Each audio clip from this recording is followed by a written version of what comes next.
Olá, meus amigos do Estúdio Quinto Elemento, estamos aqui mais uma vez para aquele grande encontro que a gente gosta com Lorenzo Carrasco e Kim Paim. Eu nem vou me estender muito porque a gente hoje vai falar daquele documento de segurança nacional que o Trump soltou aí, mudando a estratégia de segurança nacional americana, e ninguém menos do que Lorenzo Carrasco, que manja muito do assunto, veio aqui falar no Quinto Elemento. E então eu já, sem mais delongas, quero dar um alô. Como vai, Kim, primeiro, para depois o Lorenzo já segue, já...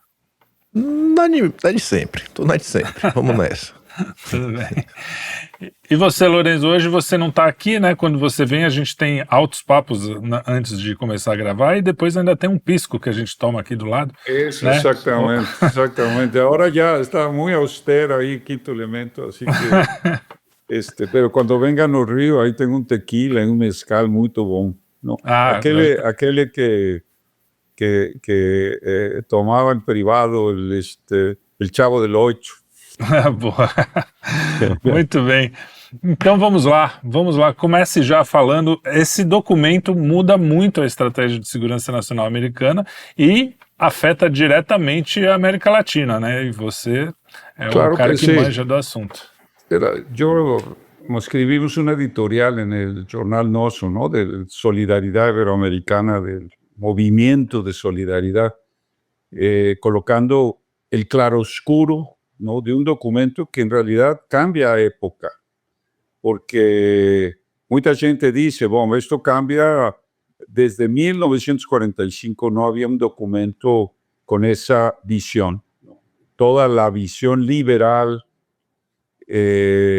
podríamos decir, liberal del mundo siguiendo reglas, la globalización, etcétera, es desechado. Y desechado en todo el sentido de la palabra. Es decir, es un documento, podemos decir, que va muy além, ¿no? De meramente una fecha histórica de posguerra, porque en realidad ataca toda la degeneración que ha habido en la civilización a partir del iluminismo. No lo dice en esos términos, más ese es el significado. Entonces, el documento parte de que tiene que haber un revigoramiento espiritual y cultural de Estados Unidos, que no podemos decir, los Estados Unidos tener una política de defensa que no parta de un revigoramiento de sus raíces culturales, espirituales, etcétera. Y esto es muy importante porque esa es la base para criticar el orden, podemos decir, el orden de la globalización, de lo que hemos criticado de la ideología woke, ¿no? De la ideología del DI, ¿no? Es decir, aquella trilogía, ¿no? de diversidad, equidad y identidad, equidad, ¿no? Que era lo que dominaba incluso las instituciones militares, ¿no? Los Estados Unidos, West Point, ya tuvimos la oportunidad de conversar eso, ¿no? Entonces eso deformó la estrategia de los Estados Unidos a lo largo, podemos decir, después de la guerra, pero incluso antes, ¿no? Y el documento va y plantea una cuestión de la reestructuración, podemos decir, del nacional industrialismo estratégico fundamental que tiene que acontecer en los Estados Unidos. Y aquí hago simplemente una observación, porque esto nos va a llevar a consideraciones sobre lo que Brasil va a tener que enfrentar, ¿no? Porque Brasil está totalmente en el contraflujo, ¿no? De esa visión estratégica. Evidentemente que cuando yo digo claroscuros tenemos que hablar de ese colorario Trump a la doctrina Monroe y explicar un poco. Pero antes de eso, yo quiero sí enfatizar el fato de que él abandona esa visión del globalismo, del liberalismo, y se refugia en una idea del Estado soberano, ¿no? Volta a la idea del Estado soberano y dice, bueno, nos vamos a expresar nuestros propios valores, ¿no? Nuestros propios valores nacionales y con esto incentivar para que otros estados se manifiesten. Entonces la lógica es esa, es decir, Estados Unidos va a dejar de ser el promotor de cambio de régimen en lo que fue Irak y las guerras en el Oriente Medio y lo que fue en Ucrania, y va a tener que cuidar del interés, solamente del interés propiamente. Aquí hay un cachorro que quiso participar, ¿no? Pero eso ya es. Entonces, hay un momento muy importante, es un cambio de época, es un cambio de era, no es cualquier cosa, no es un documento que tú puedas ignorar. Y en este momento, esto ya causó una crisis enorme en Europa, porque el documento es crítico de la posición europea, ¿no? De este cancelamiento de los valores espirituales, culturales, religiosos, y critica básicamente el hecho de que está permitiendo a Europa que haya una transformación, una metamorfosis cultural, ¿no? de Europa, ¿no? Entonces critica a la Comunidad Europea y llama, básicamente, se felicita por el avance de los partidos patriotas, ¿no? En Europa, básicamente anunciando un apoyo al tipo de partidos como Orbán o Robert Fico en la República, en Eslovaquia, y los cambios que están habiendo en la República Checa y los movimientos que están aconteciendo en Alemania, en Francia, en Holanda, etc. Entonces, hoy mismo tuvimos la presencia de una manifestación enorme de los agricultores en Bruselas, ¿no? Entonces, hay un rechazo a esa política de globalización, de cultura woke, de permitir una migración descontrolada, una migración descontrolada a Europa, ¿no? Entonces, eso es, podemos ir al punto de partida de ese documento. Luego él se va a la necesidad aguenta aí. de reconstruir Tá me ouvindo? Deixa eu fazer botar uma post nisso daí. Antes da gente entrar nessa discussão toda, eu acho que vale a pena, assim, explicar pro pessoal o que é esse documento. Porque, por exemplo, eu mesmo não tinha lido o documento no primeiro momento. Eu fiquei sabendo desse documento porque o Arthur falou sobre ele. E aí falou, pô, o documento lá, os Estados Unidos colocou. Depois que eu li o documento, eu vejo que a minha percepção, ela muda um pouco. E talvez quem tá aqui nos ouvindo, né, vai pensar da mesma forma, porque, gente, não se trata só assim, o que é esse documento? É o quê? É uma página ali, um textinho de 500 palavras, 1000 palavras? Não. E quando você pega esse documento para ler, o Lorenzo, ele tá sendo até muito bonzinho em falar assim, não, o documento meio que coloca por fim, sabe, essa política globalista, não sei o quê.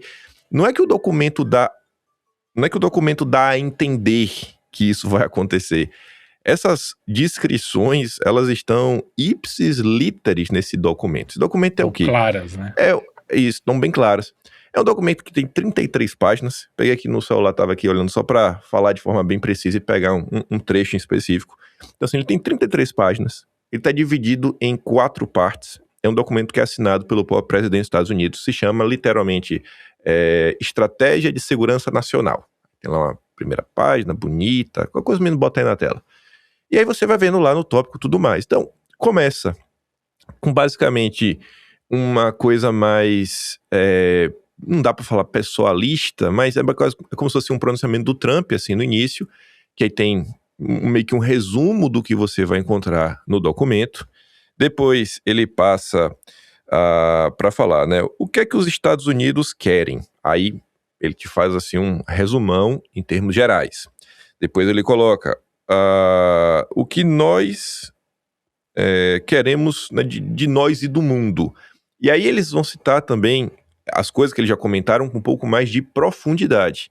E eles vão colocar principalmente assim, sei lá, pontos macros e ideias que são macros, mas por mais que seja uma ideia macro, ele está sendo assim, como posso falar, né, bem disruptivo. Que ele vai falar, por exemplo, sobre mudança nas relações de trabalho, no foco que você tem que ter, pensando na indústria, no comércio, que não é só, por exemplo, o lucro pelo lucro, mas ele fala, temos que criar empregos, mas não é só criar empregos, é criar empregos para os cidadãos americanos, e uma breve explicação do porquê isso daí, como isso, né, trabalha em consonância com outros assuntos.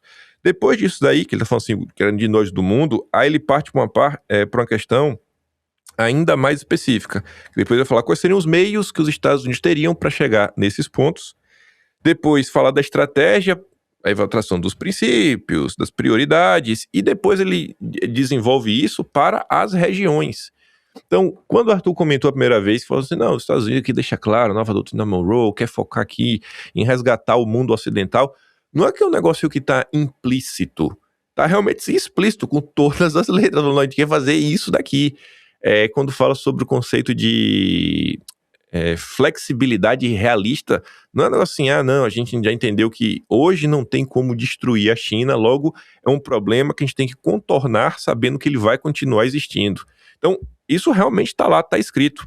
E uma das partes, quando o Lorenzo fala assim, vai bater de frente com essa questão do globalismo e tudo mais, você pega já na primeira página, assim, o último parágrafo da primeira página, que é tipo o resumo que o Trump no final assina, em determinado momento ele fala o seguinte, né, eles basicamente colocaram um gigantesco esforço e fizeram uma aposta destrutiva mal guiada no globalismo e no chamado livre mercado, que basicamente destruiu a classe média, a nossa base industrial, que a economia americana e militar bem independente, né? Precisa para sua existência. Então, assim, está escrito dessa forma, usando o termo globalismo, né? De globalismo e free trade, para falar de livre mercado.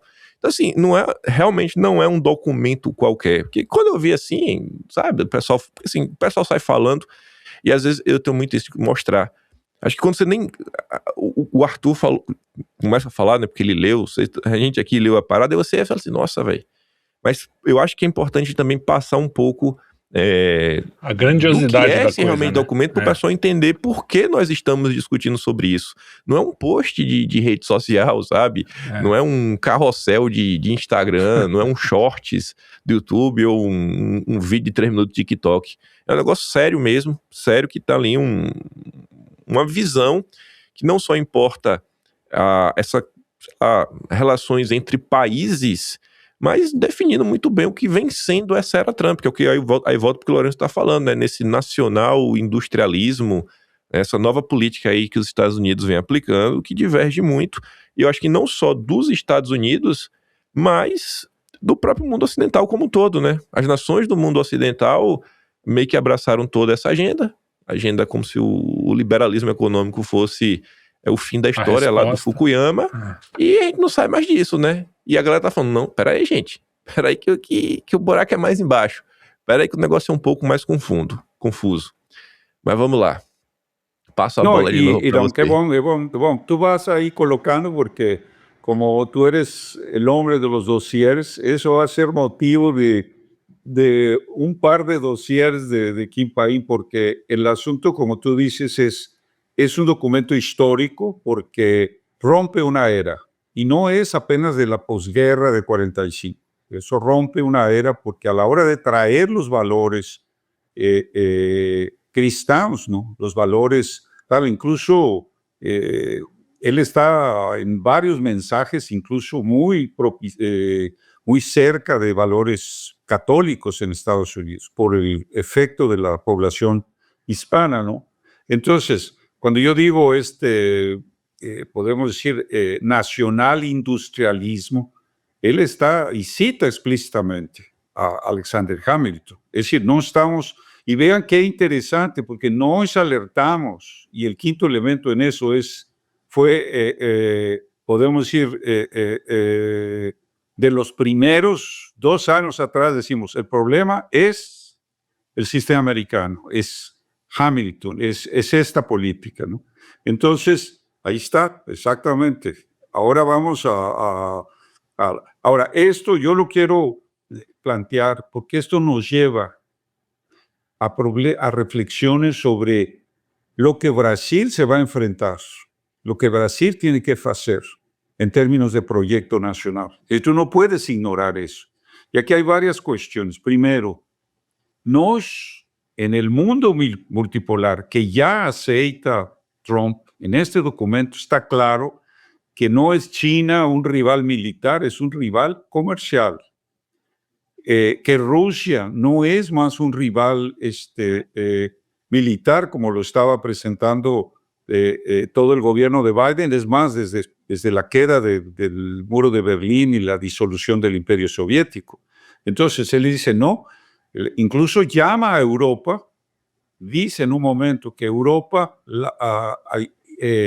hay industria química europea que se está yendo a China para recibir el gas barato que Rusia está mandando a China, cuando ellos podrían recibir el gas directamente en Alemania.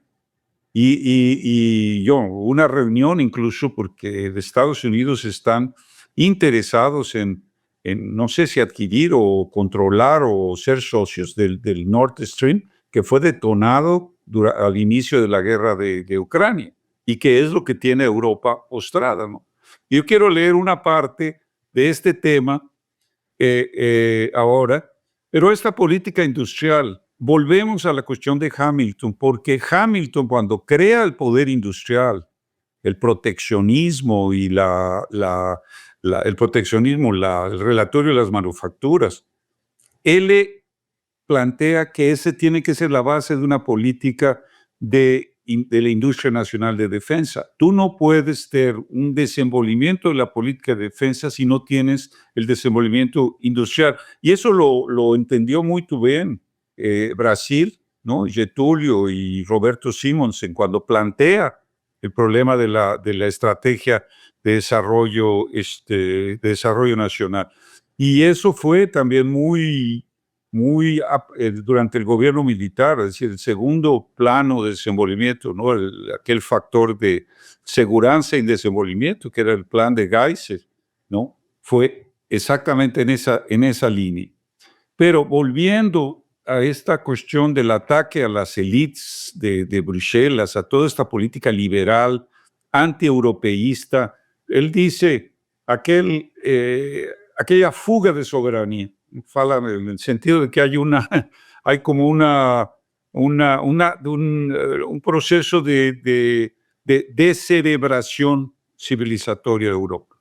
Y dice una cosa así, dice, los Estados Unidos incentivan o sus aliados políticos en Europa a promover esa reedificación del espíritu y de facto la creciente influencia de partidos patriotas europeos es motivo de grande optimismo. Es decir, él se posiciona en relación a la emergencia de partidos patriotas.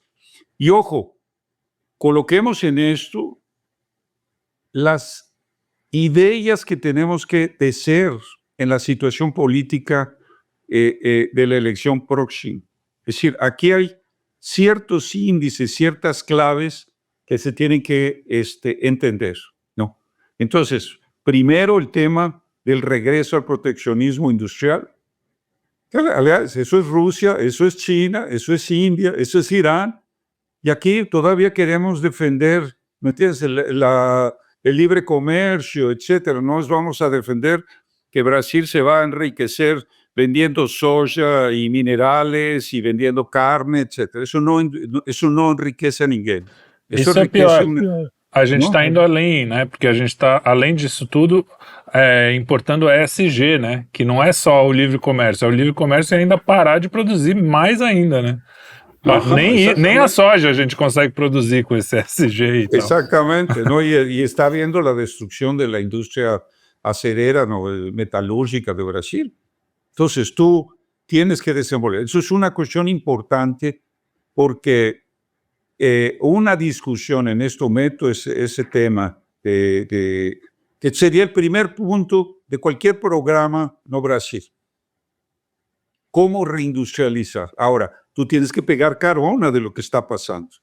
De la mano de quién vamos a entrar en un mundo multipolar.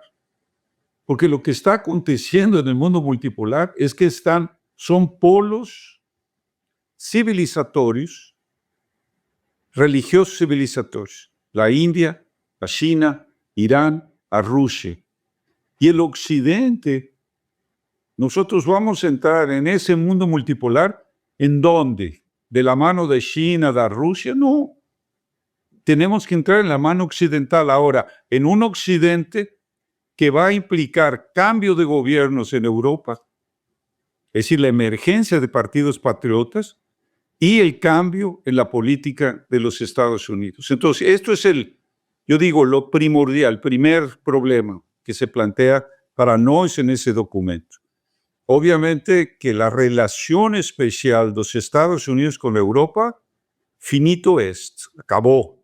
Es decir, está claro y eso está manifiesto.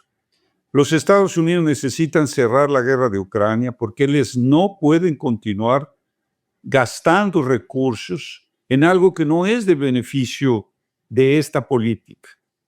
Estados Unidos tiene que concentrarse en revigorar su política interna, industrial, etc. No puede estar simplemente apostando en la política de la OTAN y de la Comunidad Europea en relación a Ucrania. Eso es muy claro en el documento.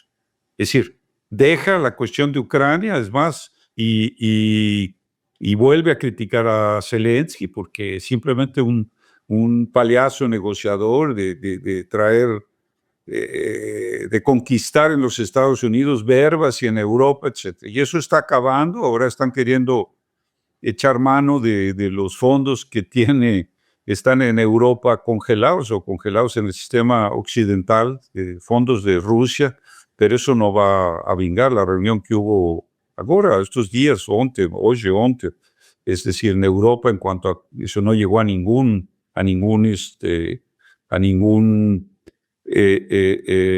solución. Y yo creo que ese conflicto va a tener que, podemos acabar, ¿no?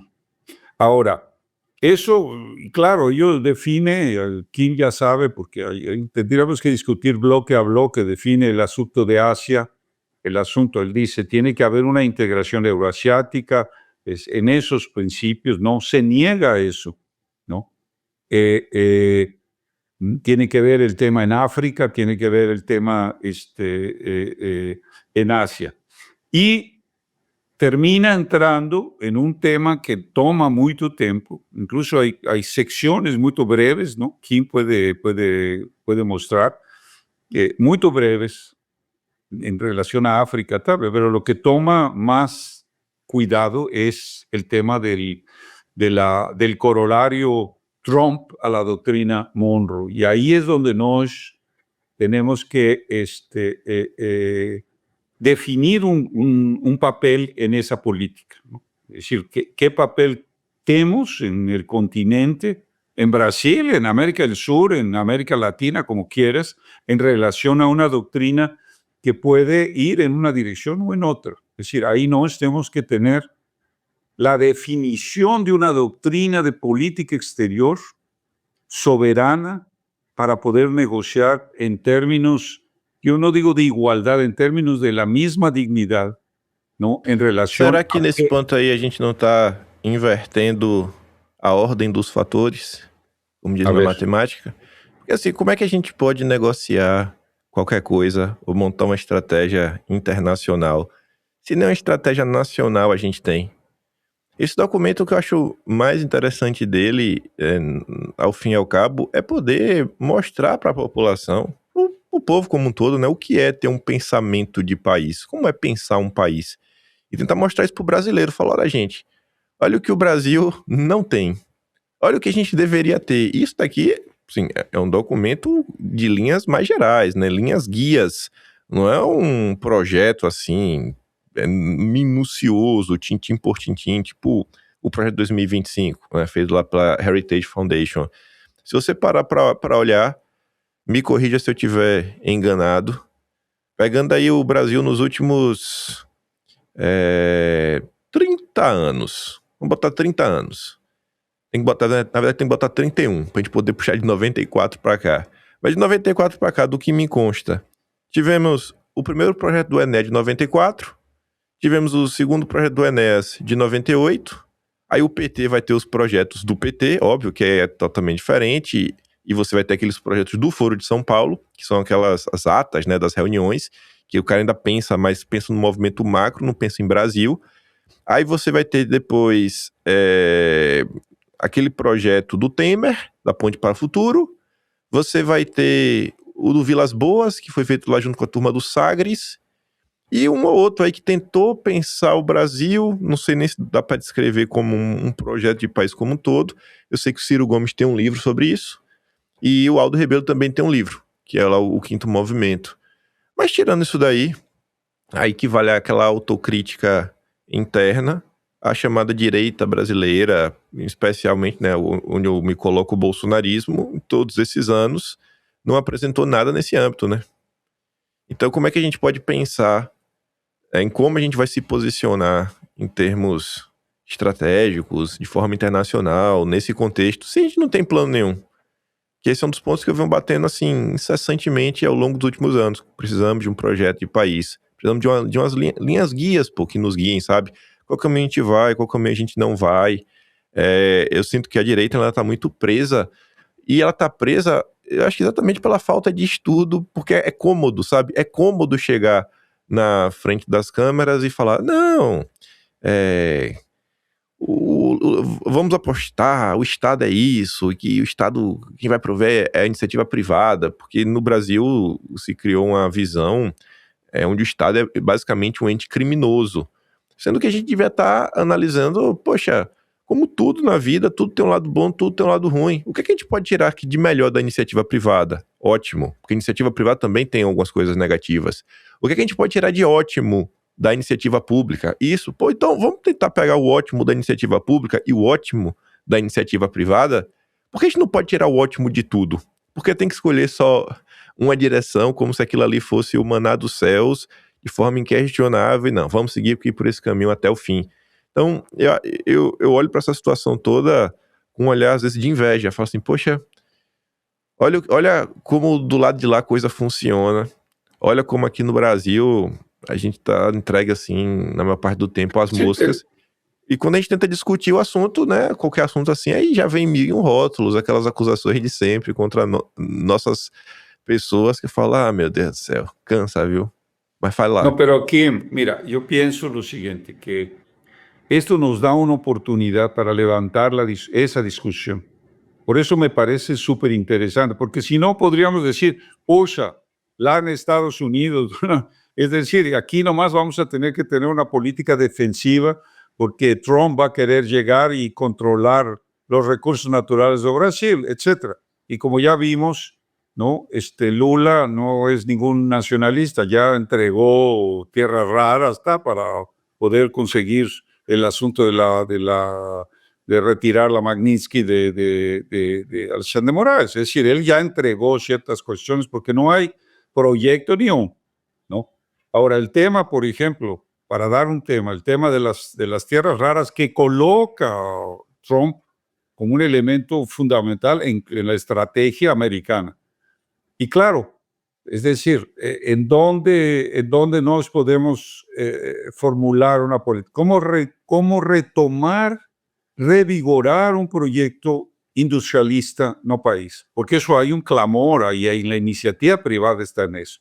Solo que están atrapados en la pauta de globalización, en la etapa liberal. Es decir, lo que está en la media es una visión parcial de lo que es la realidad, incluso del pensamiento industrial, etc.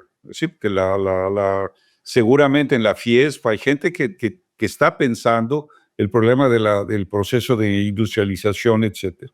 Entonces, aquí viene el ejemplo de Getúlio, ¿no? durante sí, la negociación con Franklin Delano Roosevelt. Es decir, ok, no os vamos a darte la base en Natal, porque si no te la damos, se la van a tomar. Es decir, era la guerra mundial, ¿no? Y Getúlio, con mucha inteligencia, bueno, tiró la Volta Redonda, ¿no? La Compañía Siderúrgica Nacional, que fue la base del proceso industrial. Ahora, no estemos que ver de qué manera entramos en la economía de conocimiento. Y en esto hay un punto importante de Mangabeira Unger, que a mí me llamó mucho la atención hace 2 o 3 meses, cuando él dice, no vamos a entrar al proceso de industrialización si no entramos en la política, en la economía del conocimiento, porque estamos en otro patrón. No es la siderúrgica de Getúlio a 70, 80 años. Es el problema del conocimiento. ¿Y quién nos puede dar eso? Y dice Mangabeira muy correctamente, es decir, esto, Occidente, Europa y los Estados Unidos. Porque a China está interesada en Brasil por los alimentos, por los minerales, es decir, ella no va a ser el camino para el proceso de tener una economía de conocimiento. Entonces, no tenemos que jugar esto en Occidente. Ahora, el problema para decir no tenemos que jugar en Occidente quiere decir que no tenemos que saber cuál es la base cultural, espiritual de Occidente. No podemos entrar en esta cuestión en que ninguém sabe lo que tú estás defendiendo. Son ideologías, son tal. Pero la base civilizatoria, que es lo que está planteando Trump en este documento, y no solo Trump, yo pienso que ahí hay más la influencia de un grupo ligado al vicepresidente J.D. Vance, a Kennedy, a Tulsi Gabbard y todo el grupo, podemos decir, original del MEGA, ¿no? Del Make America Great Again. Entonces, y ve cómo lo plantea, ¿no? Dice, queremos la reestruturação e revigoração da saúde espiritual e cultural estadunidense,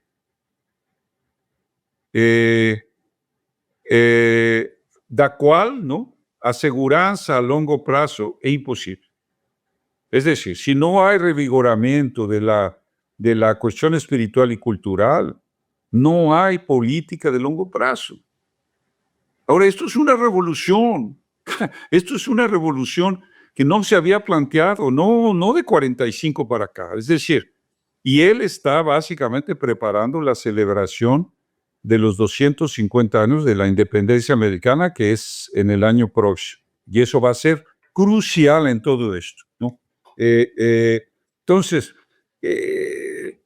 por ejemplo, agarró el 12 de octubre, por un ejemplo de esto. Biden había entrado a decir que era los pueblos indígenas, ¿no? 12 de octubre no era Colón y tal. ¿Y qué dijo Trump? Renomeó el feriado como Día de Colombo.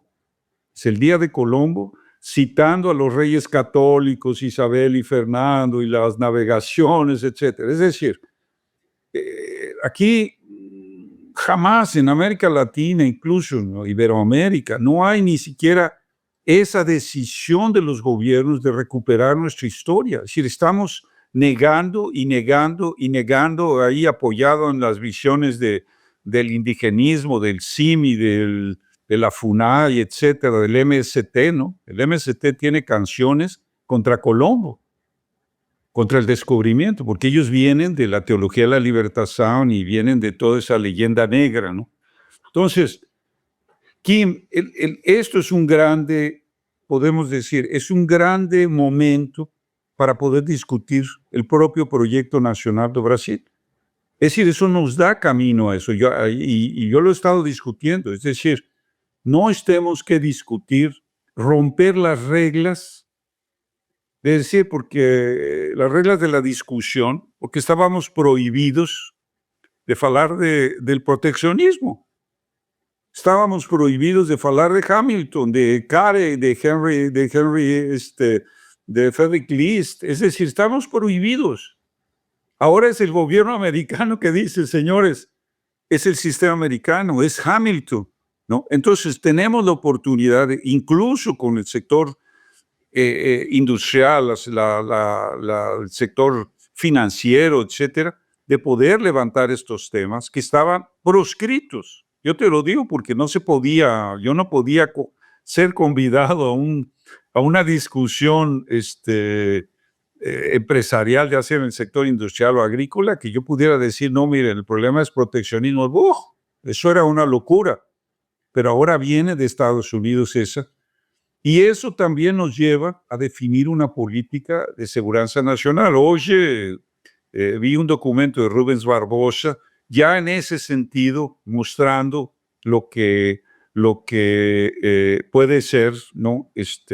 Algunos lineamientos de la política de seguridad nacional, en un cierto sentido, una posición crítica en relación al corolario Trump de la doctrina Monroe. Y en esto yo quiero detenerme porque hay una grande confusión. La doctrina Monroe, hay muchas interpretaciones. La doctrina Monroe de 1823, que fue presidente Monroe, el secretario de Estado era John Quincy Adams, y era una facción patriota.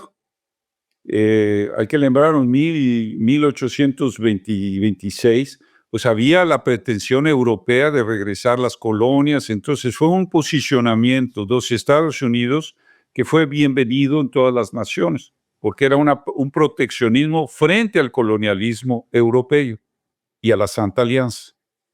Si uno ve la historia, entonces ese fue el posicionamiento. Claro, no dejó en los Estados Unidos de haber una tendencia a que el supremacismo, un racismo, etcétera, que llevó a la guerra con México y el robo de la mitad del territorio mexicano, ¿no? A los Estados Unidos. California, Arizona, Nuevo México, Utah, Texas, etcétera. Entonces,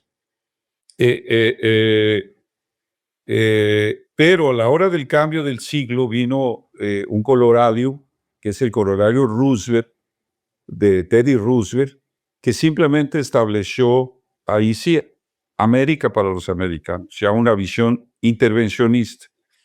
Y del lado de América Latina hubo una contraposición doctrinal en lo que se llamó la doctrina Drago, que era el canciller argentino en relación a la intervención en Venezuela por cobro de deudas que Venezuela no pagaba. Y la doctrina Estrada, que fue la doctrina exterior de México en relación a la no intervención, independencia y no intervención. Entonces, después Roosevelt, Franklin Delano Roosevelt, ¿no? Que llega en los 30, muy amigo de Getúlio, Él le decía a Franklin Delano Roosevelt que el New Deal era de él y del presidente Vargas, ¿no? Es decir, a ese grado se querían los gorditos, ¿no? Eran unos gordiños ahí planeando ahí la relación durante un momento crítico que era la guerra, ¿no? Es decir, antes de que entrara la guerra, ¿no? La relación que hubo entre Getúlio y que fue muy positiva para Brasil, ¿no? Y miren que el que estaba encargado de la política externa para el hemisferio occidental de Franklin Delano Roosevelt, tú sabes muy bien quién era, Nelson Rockefeller, ¿no? Y sus grandes amigos en lo que fue la familia Morelia Sales, ¿no? Entonces, no, las cosas no son puras, la política no es una cuestión químicamente pura. Tú tienes que ver cómo viene la situación. Ahora, ¿qué doctrina? Es decir, Trump está diciendo, no puede haber la continuación de la penetración china, Rusia, iraní, tal y tal en América Latina, especialmente Venezuela. Pero tú no vas a contrariar en el sentido de decir, bueno, sí, tenemos independencia, pero hay una realidad hemisférica que tenemos que aprovechar. Por ejemplo, el combate al crimen organizado, al narcotráfico, el combate a las facciones, el combate a esos pequeños o esos microestados que el crimen organizado estableció. El fato que 26% de los brasileños están de una o de otra manera bajo el control de redes de crimen organizado. Y eso estamos hablando en el bajo nivel. No estoy hablando en el alto nivel, que está pareciendo que hay un control de muchas cosas en la política nacional ligadas al crimen organizado. Es decir, estamos teniendo un factor de crimen organizado en varios niveles. Entonces, ese es un tema importante que está planteando Trump en ese colorario. Por ejemplo, México, que tiene una frontera enorme con los Estados Unidos, ¿no? De miles de kilómetros, ¿no? De kilómetros de frontera, pues está habiendo una negociación, está habiendo una coordinación de todo el Gabinete de Seguridad Nacional mexicano con los Estados Unidos, con el Comando Norte. Es decir, no hay cómo evitar esa cooperación. Y es no solamente evitar, sino cooperar para poder perseguir las redes del narcotráfico. Por ejemplo, ontem estaba terça-feira, ¿no? Habían congelado $100 millones del Comando Vermelho. Y yo estoy seguro que eso está con ayuda de las autoridades americanas, de la DEA y no sé, otras cuestiones, porque ya está entrando en un elemento de mucha sofisticación. Ahora, Brasil tiene que entrar en eso.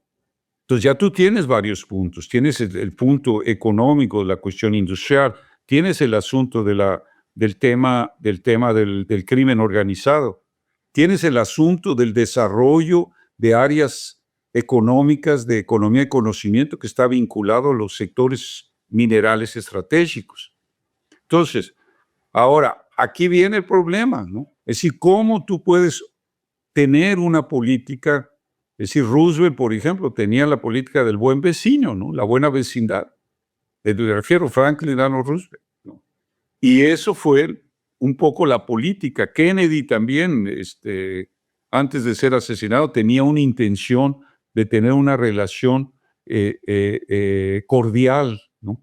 Empezó a viajar por América Latina, fue a México cuando yo era crianza, ¿no? Si era adolescente, que fue a México en 62, 61.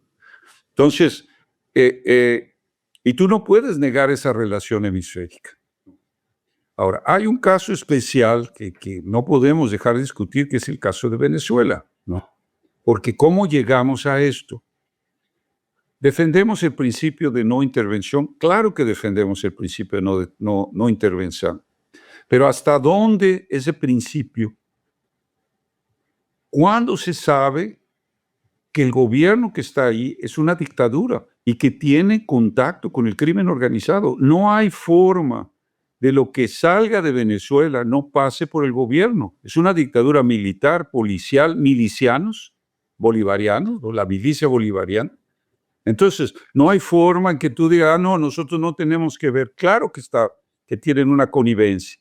Ahora, Brasil tiene una gran responsabilidad en lo que está pasando, porque el año pasado había el acuerdo que Brasil tenía con Colombia, con México, etcétera, de quien gana la elección, leva. Y la elección fue ganada por las fuerzas de oposición al gobierno, en 67%. No estamos hablando de una diferencia mínima, fue una diferencia total. Entonces, si la voluntad del pueblo venezolano era cambio de gobierno, si la pérdida de Nicolás Maduro, era responsabilidad de Lula, de Celso Amorín, pedir la salida de Nicolás Maduro. Y eso no aconteció. Nicolás Maduro desaparece las actas, etcétera. Entonces no hay opción, no queda opción.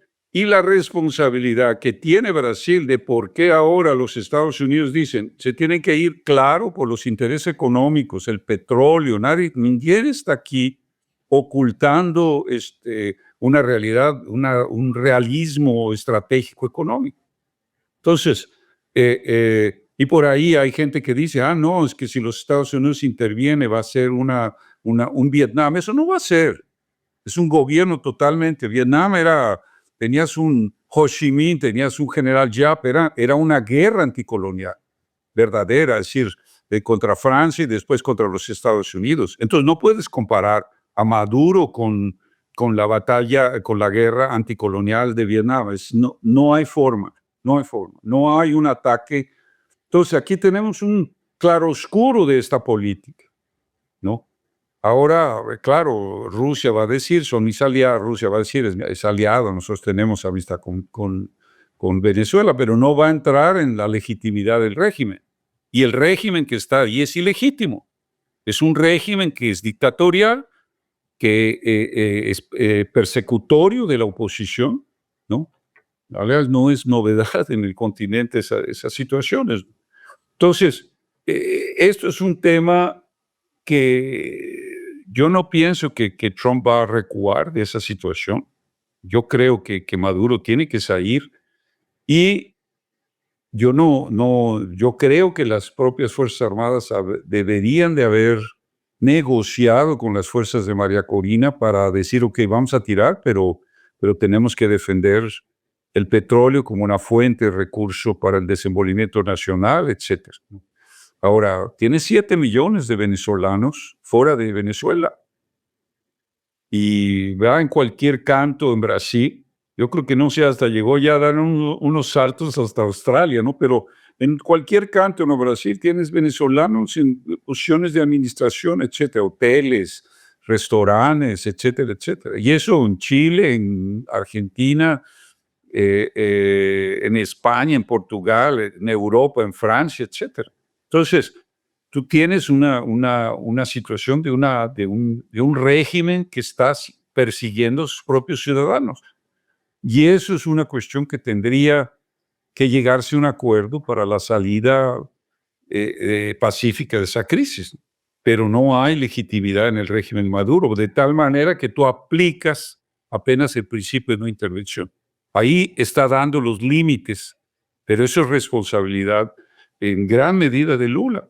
Ahora Lula se ofrece a Trump para hacer una negociación, pero si él tenía la negociación de las elecciones, entonces no hay legitimidad, yo diría, es una payasada de querer ser mediador de una cuestión que no tiene él autoridade.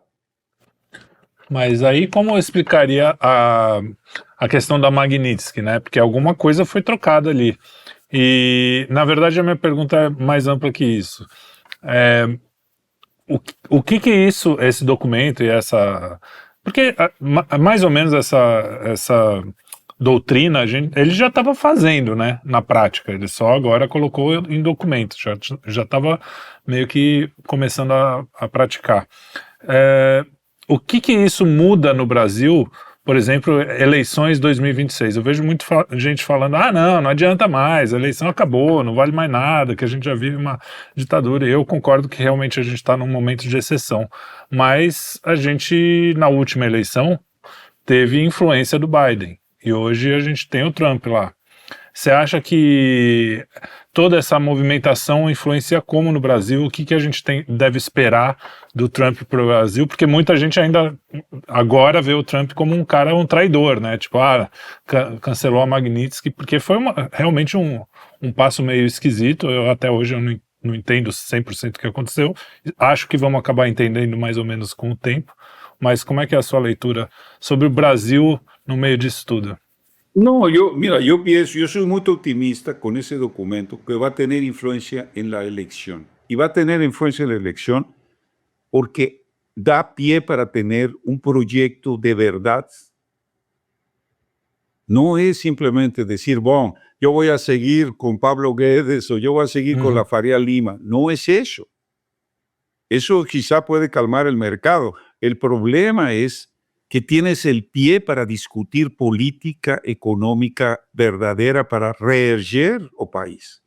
Y esa es la oportunidad. Y estamos a un tiempo perfecto. Lo que yo pienso con ese documento, y por eso yo hablé de que tenemos que discutir eso, porque eso nos da pie. Es decir, eso es la discusión que está habiendo. ¿Tú qué crees que está pasando en Alemania en los industriales? Tuvieron que fechar esta semana por primera vez en la historia una planta de la Volkswagen. Eso es un vexamen para la población alemana, ¿no? Entonces, todos estos regímenes, estás viendo, van a decaer y aquí va a haber un fortalecimiento de esa política de los estados. No tenemos, mira, ¿qué es lo que tira ese documento en la política hemisférica? Vamos a colocar eso en especificidad. La política hemisférica fue regida a partir de 1982 por la política del diálogo interamericano, porque emergió, es decir, Malvinas, la guerra de Malvinas, que fue en abril, mayo del año 1982, se rompió el Tratado Interamericano de Defensa Mutua, famoso TIAG. ¿Por qué? Porque Reagan apoyó a Margaret Thatcher, ¿no? Podemos decir, el despliegue militar inglés. Sin el apoyo de Reagan, Inglaterra iba a ser derrotada porque no es ya una potencia naval de tal. Le fundaron 2, 3 barcos y en un cierto sentido los argentinos entraron en la guerra más que nada como un aspecto de negociación. No entraron a ganar la guerra, ¿no? Pero ahí derrumbó el orden hemisférico, porque los Estados Unidos estaba comprometido desde la doctrina Monroe, reformada en la Conferencia de Río, a tener un tratado de ninguna potencia extra hemisférica podía intervenir. A la hora que permitió, eso se derrotó, ¿no? Y aquí yo tuve hasta incluso la oportunidad de conversar largo con el expresidente Figueiredo, porque le tocó a él el apoyo que le tuvo a Brasil durante la Guerra de Malvinas. Eso fue un hito. Incluso los militares argentinos reconocen eso y agradecen eso. Le tuvo una actitud en la doctrina de no intervención de potencias extra hemisféricas. Entonces, eso se cayó. ¿Y qué era la política del diálogo interamericano? Era política contra el Estado, era la política contra las empresas, grandes empresas públicas, era la política de legalización de drogas, de la descriminalización del consumo y evidentemente del tráfico de drogas en pequeñas cantidades.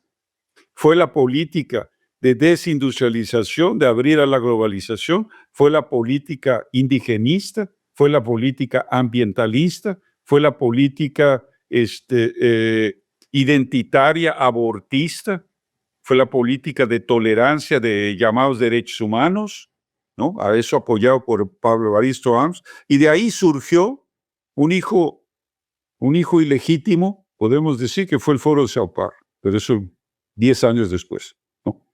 Entonces, toda esa política pierde su base. Entonces tú tienes en Brasil un régimen, hablando de esas condiciones, que no tiene más raíz en la historia universal. Acabó. Porque es lo que está diciendo Trump. No aceptamos más. ¿Qué es lo que está diciendo? No acepta más la descarbonización. Y vean, aquí hay otro tema que podemos nos levantar en un programa para Brasil. No hay más transición energética de cero carbono, de eólicas, solares, etc. Es gas, y lo dicen aquí, lo dice así, carbono, gas, petróleo y energía nuclear. Eso es lo que tenemos que hacer. Somos ricos en gas, somos ricos en petróleo, somos menos ricos en carbono y tenemos un potencial para el desarrollo nuclear. Yo escribí una nota diciendo el destino nuclear de Petrobras, porque Petrobras tiene que avanzar como una empresa de energía, ¿no? Y tiene que ir a investir, ¿no?, en el futuro de la energía, que es la energía nuclear, no es la energía eólica, no es la energía solar. Entonces, eso es todo. Si tú ves, ¿qué es Lula? ¿Cuál es el programa de Lula? ¿Va a renunciar a Marina Silva, Sonia Guayayara? va a renunciar a su política woke de las redes culturales que tiene. Entonces eso está decayendo, él va a llegar muy enfraquecido, no por intervención, podemos decir, ilegítima, simplemente porque el clima político simplemente mudó. Él no puede con esa agenda inserir a Brasil en ningún canto. Ve ahora Europa, es decir, querían usar esa cuestión del acuerdo de Mercosur. Hay una revolta de los agricultores hoy en Bruselas. Y ya Europa dijo, no, no entramos en eso, no entramos en acuerdos de globalización. Es decir, y ahí tienes la COP30, un vexame, tienes el acuerdo con tal, un vexame. Es decir, todo el arcabucho de un gobierno está viniendo abajo. ¿Qué es lo que va a ofrecer? La política del pobrismo, el asunto de que tienes Bolsa Familia, que tienes bajo índice de desempleo. Sí, pero ¿qué empleos estás generando? Empleos de un salario, empleos miserables. Cuando estás desindustrializando el país y la violencia crece par y paso con el desempleo y la falta de empleo urbano. Entonces, pegar carona en la política, por ejemplo, de Trump, de la seguridad, y tú le puedes decir, Mr. Trump, estamos totalmente de acuerdo, vamos a atacar el lavado de dinero, ayúdenos a rastrear eso, porque se requiere un aparato muy grande de inteligencia, porque además el Comando Vermelho no lava dinero en Río de Janeiro, lo lava en Belén, lo lava en Paraguay, lo anda para, es decir, no es un problema apenas del orden de Brasil, ¿no? Entonces, pero, señor Trump, nosotros necesitamos crear empleo porque necesitamos darle alternativa a la población para que no caiga en el crimen y las facciones no recluten a los jóvenes. Porque es fácil para el narco, los narcos y el crimen organizado reclutar. ¿Por qué? Porque no hay empleo, es muy fácil, es lo que se ha discutido mucho de Amazonia, ¿no? Es decir, el gran empregador en Amazonia, en muchos municipios, es el narco. Y ya no es apenas narcotráfico, es el control territorial de microsoberanías en las ciudades brasileñas. Gas, internet, transporte, ¿sabes? Es decir, ya es una estructura. Entonces, ya no es, podemos decir, ya era claro en las operaciones que hubo aquí contra el Comando Vermelho en Río de Janeiro, que tiene que haber una cooperación estreita, ¿no? Con, no solo decir, al nivel hemisférico y con los Estados Unidos. Y eso tiene que hacer parte de una nueva doctrina hemisférica de seguridad. Es evidente. Entonces, en lugar de decir, no, el corolario Trump es esto y esto y esto, tú le tienes que decir no, porque él es negociador, él no va a querer tener una política intervenir en Brasil o en México. Es decir, está presionando para que haya una política más rigor contra y claro que tiene intereses económicos, no neguemos eso, no también vamos a hacer una apología, no, el Estado soberano, Brasil o México o Argentina, tiene que posicionarse en relación a este momento definido muy claramente en este documento de seguridad nacional. Pero, por ejemplo, si Brasil tiene que crear un documento propio de seguridad nacional, ¿qué va a decir?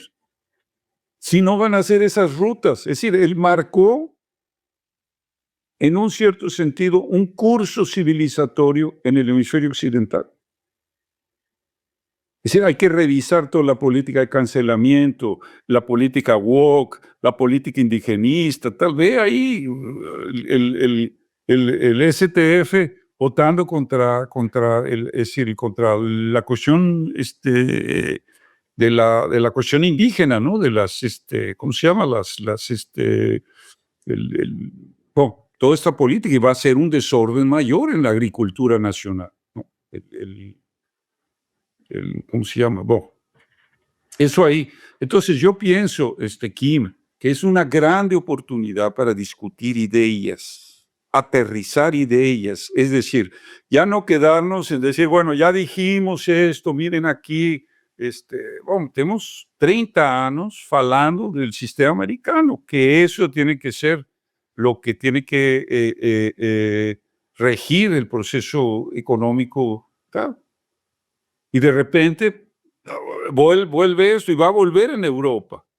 Y ahora, cuando tú ves el desenvolvimiento de China, de Rusia, de la India, vas a encontrar muchos de los elementos del sistema americano de economía, sistema nacional de economía, si lo quieres llamar en términos de Frederick List o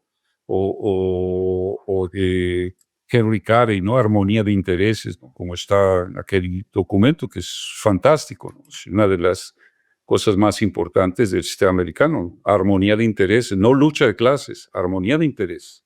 Entonces, tenemos puntos. Ahora hay que osar para decir, ¿por qué no formulamos esto?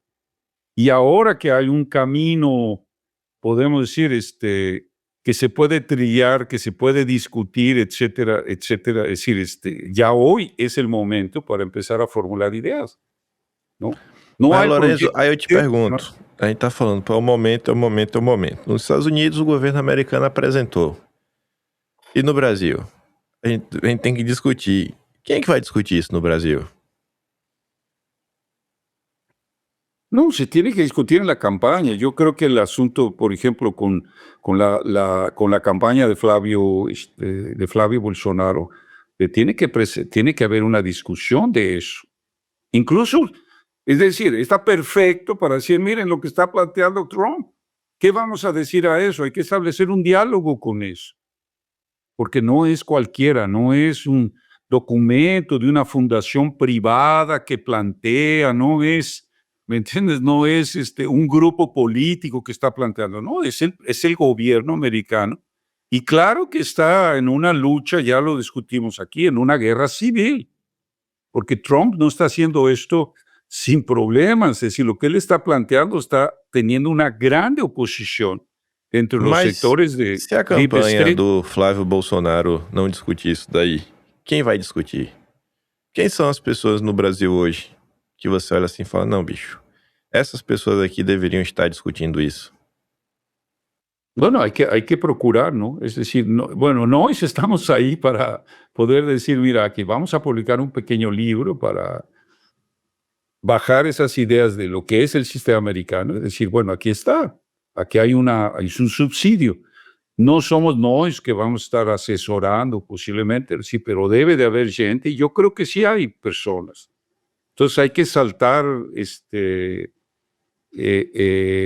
saltar líneas y construir una cuestión nueva, ¿no? Eso es lo que yo creo. Yo no perdí la esperanza de que vamos a tener ese cambio. Porque además, como también la oposición, es decir, tú puedes decir, el PT tiene un programa de tal y tal, pero está sin base. Eso no existe más, es decir, cambió diálogo interamericano. ¿Quién va a salir? Los tucanos con la política liberal o la política del pobrismo del PT, tal. Eso acabó. Es decir, aquí es donde viene el cambio. Ahora, para no acontecer nuevamente lo que aconteció, ¿no? Que llegas, tienes todo, pues no tienes las ideas. Entonces no va a adiantar nada. Entonces tiene que empezarse a filtrar en los próximos 3, 4, 5 meses, darle forma para que la gente se empiece a expresar, para no ser apenas una repetición de una política, ¿me entiendes? Una política económica que no se sabía, ¿no? Había que darle al puesto Ipiranga, ¿no? Toda la autoridad de hacer lo que sea. Y parece que era hasta mejor de lo que hay ahora, más eso no quiere decir que era lo correcto, ¿no? Es decir, la voluntad de la Faría Lima, ¿no? La voluntad de los grupos. Y yo creo que dentro del propio sistema, como está pasando en Estados Unidos, hay grandes bancos que están diciendo no, como pasó con las Big Techs, que se alinearon a Trump. Entonces, aquí es el problema de la percepción de poder que vas a transmitir y ahora, ¿y qué es lo que quieres? Entonces, si tú agarras el documento de Trump, en general, en lo que estamos diciendo, lo que está diciendo, eso nos da una base para comenzar, Kim. Claramente, si no habíamos tenido esa oportunidad, bueno, yo estoy hace 50 años, me estás viendo tal, estuvimos, mira, cuando la moratoria de México, no nos reunimos con López Portillo antes, es decir, nos reunimos varias veces a discutir la política, incluso Larouche se reunió con López Portillo y discutió la política que después dio la moratoria de México, solo que lo hizo tardío, porque ya estaba entregando el poder. Pero ese era, y el sistema verdaderamente tembló cuando la moratoria de México. Solo que ya López Portillo salía en cuestión de 1 mes o 2 meses. Entonces ya no tenía, él lo debió de haber hecho 2 años antes, o 1 año antes. Pero lo hizo en 82. Y él salió en final de 82 y ahí ya entró la política liberal y globalista, ya entregaron el país, etcétera, el acuerdo de libre comercio, ¿no? Fuera de eso, no había habido una oportunidad. Por ejemplo, Tancredo tenía ciertas ideas interesantes. Incluso lo había discutido con Alan García, que trató de hacer algunas políticas, pero bueno, Alan García era un liberal que terminó implicado en los escándalos del Lavallato y toda la cuestión de Odebrecht, ¿no? Se pegó un tiro, ¿no? Se suicidó. Ahora, no había una oportunidad. ¿Cuándo hubo aquí la oportunidad? Dilson Funar. Cuando enfrentó la moratoria, dijo, podemos hacer. Eso era el año 87, cuando la moratoria de la deuda. Y quebró, el sistema tembló. ¿Quién tiró a Dilson Funar? Fernando Enrique, Ronald Tito en el Senado, que fueron y convencieron a Ulises Guimarães, que era el que tenía la indicación de Funaro, de que el sistema tenía mucho dinero, que iba a haber reformación de las deudas y que había que tirar a Dilson Funaro para que entrara ese dinero. Eso es Fernando Enrique, yo lo conozco de ese tiempo, 86, 87. Entonces, a partir de ahí, no hubo nunca más una oportunidad de presentar con viabilidad de poder un programa hasta ahora.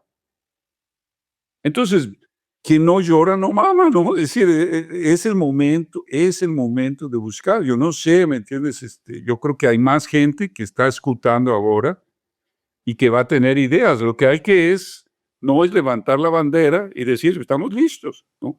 No, es decir, no es, este problema cambió igual que con Trump. En el primer gobierno tuvo que hacer ese vacilo. En el segundo gobierno llegó un grupo mucho más articulado, que es el grupo de Vance, ¿no? Con Kennedy, ve la disputa que hay dentro del MAGA, ¿no? El propio Trump es decir, no es predominante en un momento. Ese documento es más predominante de la línea del vicepresidente Vance, que va a ser el próximo presidente de los Estados Unidos. No tengas duda. Digo, si es que no matan a todo mundo, ¿no? Es porque esto es un cambio profundo, histórico. Por eso yo digo, esto va mucho más. Mira, esto nos va a llevar a la Declaración de Independencia de los Estados Unidos, que es bueno que se lea, porque eso es la base de lo que va a hacer Trump en el próximo año, que va a ser los 250 años de la Declaración, que es un documento vigente, fundamental para entender este momento, ¿no? Entonces, no es apenas al final de la Segunda Guerra Mundial, etcétera. Es una cuestión mucho más profunda de lo que está pasando. Y ahí es donde nosotros tenemos que apostar las fichas, ¿no? Ok, isso é. Bom, como você está falando, então mostra exatamente o que o Kim falou no começo ali, né? Que é uma coisa realmente enorme. Aparentemente é uma mudança histórica mesmo, de rumo, né? Não é só uma mudança, vamos mudar uma coisinha aqui, outra ali. É uma mudança de rumo. Talvez desde a Revolução Francesa, do Iluminismo, essas coisas, não tenha tido uma mudança, né, que seja de paradigma. Enfim, a gente só vai ver isso com o tempo, mas eu acho que é algo que pode ser realmente muito grande, especialmente se, como você falou, o Vence continuar esse trabalho depois, né? Se não acontecer nenhuma coisa que tire essas coisas do eixo. Apesar de que eles estão fazendo isso não sozinhos, né? Tem todo como o senhor também falou, dessa vez eles vieram com a galera toda, né? Tem o pessoal da tecnologia, tem os bilionários que agora são pró-Trump, tem os próprios políticos que entraram na onda do MAGA. A gente está aqui já com mais de 1 hora de programa. Eu queria pedir para o Kim se ele tem alguma coisa para falar, para finalizar, e depois você pode terminar com alguma fala, professor. O que eu tenho para falar é que, pegando o gosto dessa última pergunta que eu fiz pro Lorenzo, é que eu vejo a gente sempre tem, né, esses eventos, essas oportunidades de discussão, e quando eu pergunto assim, cara, quem que vai discutir isso daqui? Porque eu acho que a gente tem que começar a cobrar mesmo as pessoas. Se a gente não assim, independente de quem vai discutir, a gente tem que ter algumas pessoas que a gente aponte o dedo e a gente possa falar assim, discuta. Você tem que discutir, você é responsável por isso. Porque não é uma coisa pra você cobrar a população, né? A população não tá no Itamaraty, a população não tá nos ministérios.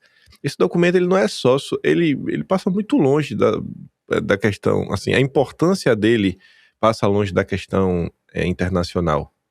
A importância desse documento, principalmente pro Brasil, no momento atual, para mim é para dar um choque de realidade. Eu pretendo, acho que, abordar esse documento depois de forma minuciosa, porque ele tem muitas... Tem aquelas coisas que são implícitas, né? Tem as que são explícitas, como eu peguei aquele parágrafo logo no início, falando do globalismo, mas tem outras que são mais implícitas, quando eles falam, que meios nós temos para conseguir o que nós queremos. Eles falam, a gente tem uma economia pujante, né? O dólar como reserva global. Aí isso, obviamente, está implícito o quê? Não tenta vir brincar com o padrão dólar, que eu não vou deixar. Depois ele fala, não, temos as forças armadas mais fortes do mundo. O que é que ele tá falando também? Se precisar dar uns tiros aí, a gente vai dar, né? Jogar uns mísseis, umas bombas. Depois ele fala, não, a gente também tem o poder branco, né? Poder de influência. Ou seja, eles vão usar de tudo. Então, deixando assim de forma clara que não estão pra brincadeira.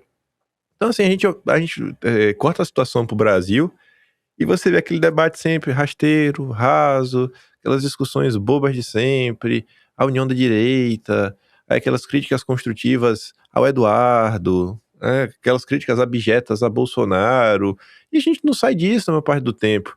E a classe política, eu já reclamo que ela já nem sai em defesa desses absurdos e contar a população do que está acontecendo. Eu fico vendo esse tipo de discussões e me pergunto, né, quem que eu vou cobrar isso daqui?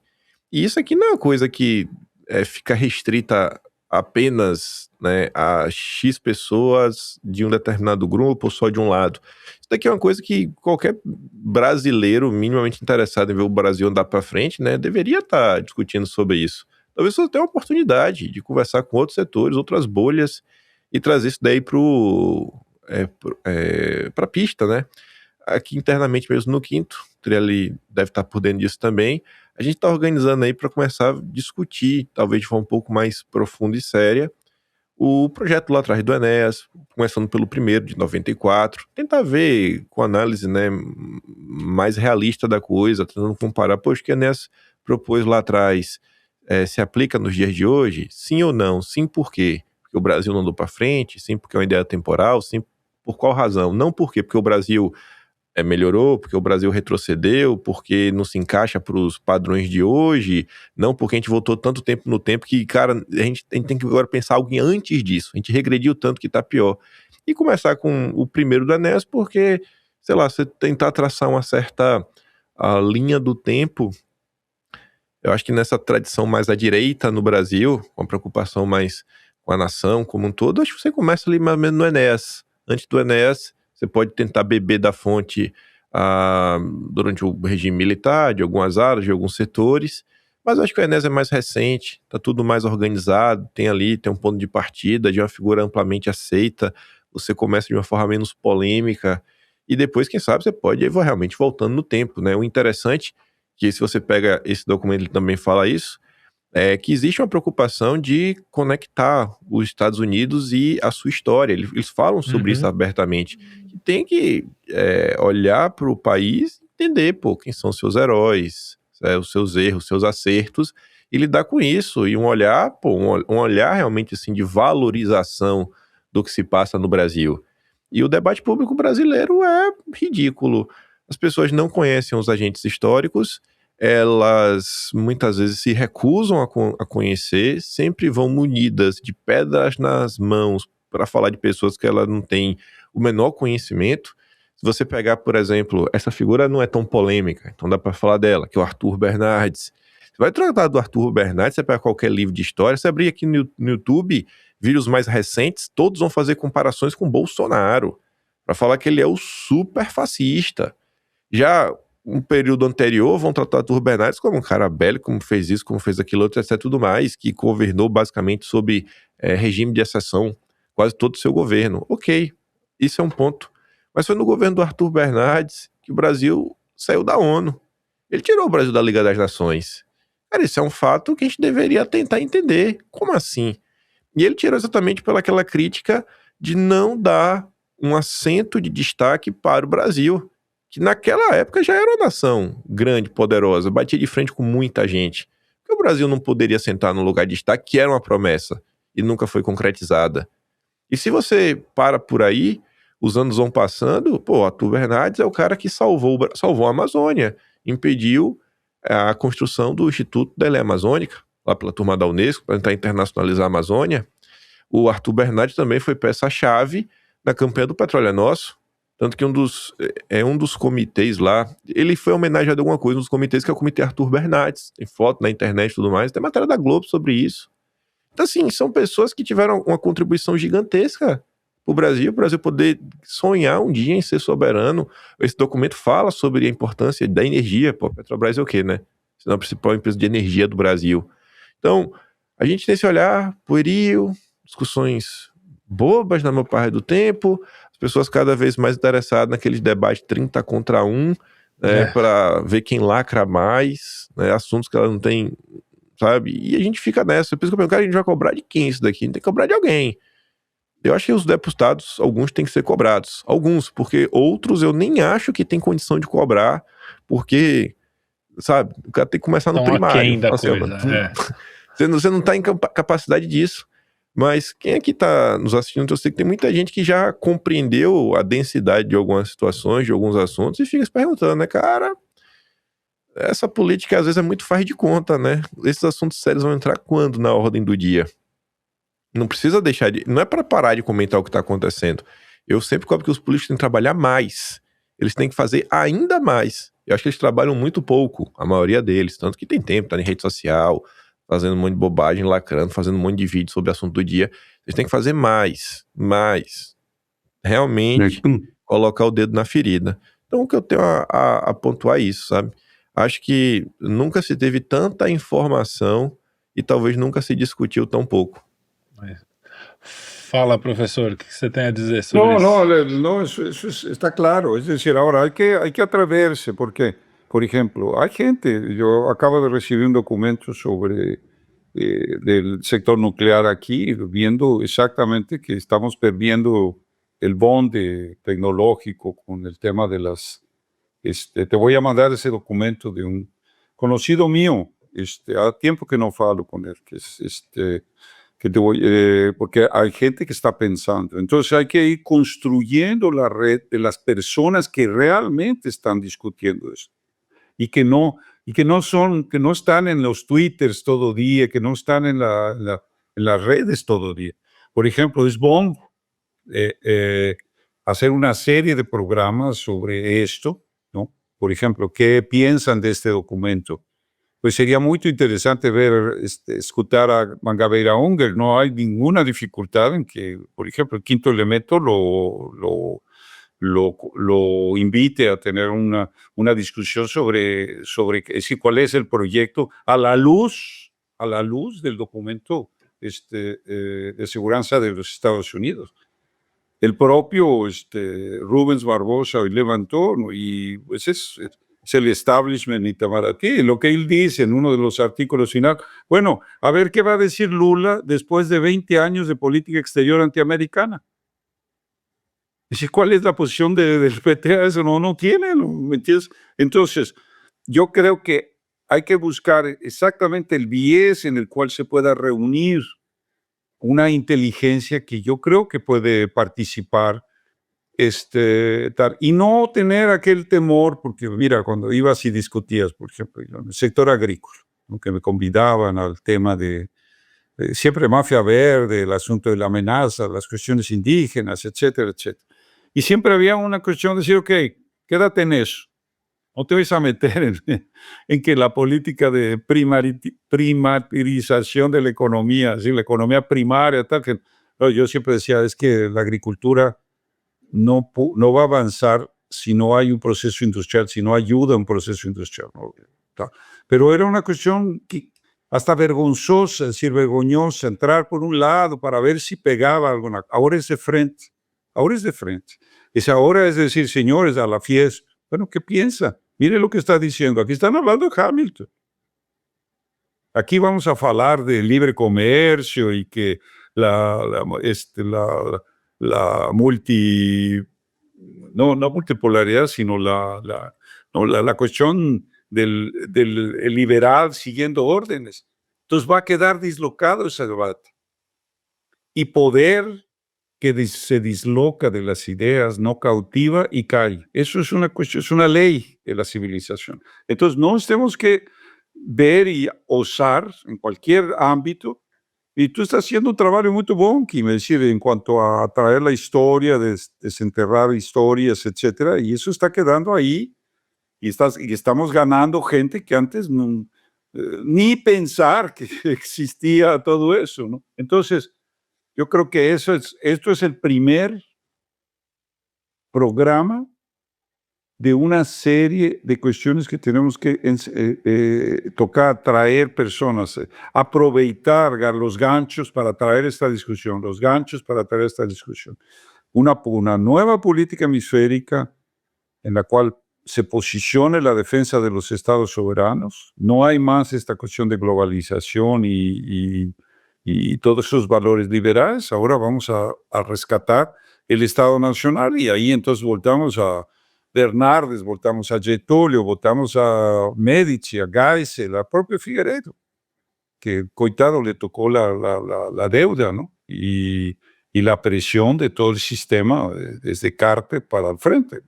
Entonces, evidentemente que el documento de Trump trae una novedad y no quiere decir que nosotros vamos a encolumnarnos atrás del documento, no, tirar las consecuencias. ¿Qué podemos hacer frente a eso? E trabalhar com elas, Exactamente. No es simplemente combatir el intervencionismo por el caso de Venezuela. El caso de Venezuela es un caso aparte que está ahí apodreciendo porque es un régimen ilegítimo, dictatorial, persecutorio, etcétera. No debería haber sido isolado por nosotros mismos. Ahora dejas abierto esa avenida, entonces ahora tienes que engolir el asunto de que Trump ponga ahí un despliegue naval. Pero eso es responsabilidad de Brasil en particular, sobre todo porque Venezuela hace frontera con la Amazonia. Entonces, él tenía que haber intervenido y la diplomacia militar brasilera, que es muy respetada, incluso en Venezuela, no operó. Entonces, eso ahí yo creo que está de buen tamaño, despedimos el año así, pero inmediatamente van a venir ganchos para volver a levantar esto. Invitar gente, hay que ver qué gente que puede ser convidada con una generosidad y grandeza, a ver, que vamos a escutar, y ahí se van tomando notas. Sim, sim. A gente sempre gostou de conversar, quanto mais gente, melhor.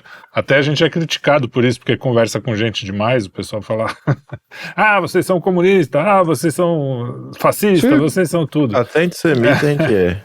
Até antissemita. Você não pode falar com o pessoal. Mas, gente, eu queria agradecer aos dois pela participação, sensacional, sempre uma conversa boa. Agora, professor, a gente perde o pisco, mas a gente ganha o fato de poder fazer mais vezes, então, né, você estando longe aí. Então a gente, como já conseguiu essa primeira vez, a gente vai provavelmente ter mais oportunidade de conversar, né, ao invés de fazer a cada 2 meses que nem a gente estava fazendo. E é um prazer sempre estar com vocês e com vocês que estão assistindo a gente também. Este é o Estúdio Quinto Elemento. Você já, se não conhece a nossa programação, conheça. Tem muita coisa diferente, muita coisa legal e a gente sempre nesse entorno dessas coisas que a gente defende claramente também. A gente não esconde o que a gente defende, o que a gente pensa. E você pode estar livre para comentar, discordar, concordar. Só não pode xingar o amiguinho, beliscar o amiguinho, aquelas coisas assim. Se bem que até isso pode, né? Porque a gente não reclama. Mas é isso. Um grande abraço a todos, obrigado e até o próximo programa aqui no Estúdio Quinto Elemento. Um abraço. Valeu.